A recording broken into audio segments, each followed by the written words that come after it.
Big Boss grand launching episode కి natural star Nani special guest గా రాబోతున్నారు. ఆల్రెడీ షూటింగ్ కూడా కంప్లీట్ అయిపోయింది. ప్రతి సంవత్సరం బిగ్ బాస్ టైం కి నేచురల్ స్టార్ నాని ఏదో ఒక సినిమాతో రావడం, ఆ సినిమా ప్రమోషన్ బిగ్ బాస్ హౌస్ లోకి వచ్చి చేసుకోవడం, ప్రతి సంవత్సరం బిగ్ బాస్ టైం కి ఇది నానికి కామన్ గా జరిగేదే. బిగ్ బాస్ వాళ్ళకు కూడా నాని రావడం మంచి సిగ్నల్ అనే చెప్పుకోవాలి. లాస్ట్ టైం బిగ్ బాస్ కూడా స్పెషల్ గెస్ట్ గా హాయ్ నాన్న మూవీ ప్రమోషన్ కి వచ్చారు. ఈసారి సరిపోదా శనివారం మూవీ ప్రమోషన్ కి natural star Nani Bigg Boss house లోకి ఎంట్రీ అవ్వబోతున్నారు. ఈసారి సరిపోదా శనివారం ప్రమోషన్ కి నాని హౌస్ లోకి ఎంట్రీ అవ్వబోతున్నారు. హౌస్ లోకి ఎంట్రీ ఇవ్వడమే కాకుండా హౌస్ మొత్తం ఒక టర్న్ వేసి బిగ్ బాస్ లోకి వెళ్లే కంటెస్టెంట్స్ గురించి అడిగి నానికి నాగార్జునకి మధ్య కన్వర్జేషన్ చాలా ఫన్నీగా ఉండబోతుంది. దాదాపు బిగ్ బాస్ లోకి అందరూ ఎంట్రీ ఇచ్చేశారు.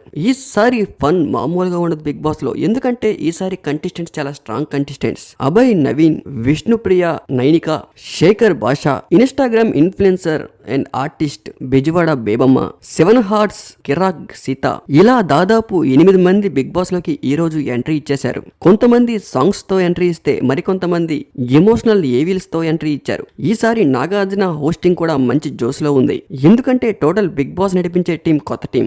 Last time Bigg Boss team కి ఈసారి బిగ్ బాస్ టీం బాగా చేంజ్ అయిపోయారు. అందుకే కొత్త కొత్త గేమ్ షోస్ తో, కొత్త కొత్త ప్యాటర్న్స్ తో ఈసారి ఎలాగైనా బిగ్ బాస్ 7 కన్నా 8 సూపర్ డూపర్ హిట్ చేయాలని పకడ్బందీగా ప్లాన్ చేస్తూ ఉన్నారు. మరిన్ని బిగ్ బాస్ 8 ఇంట్రెస్టింగ్ అప్డేట్స్ కోసం మన ఛానల్ ని సబ్స్క్రైబ్ చేసుకోండి.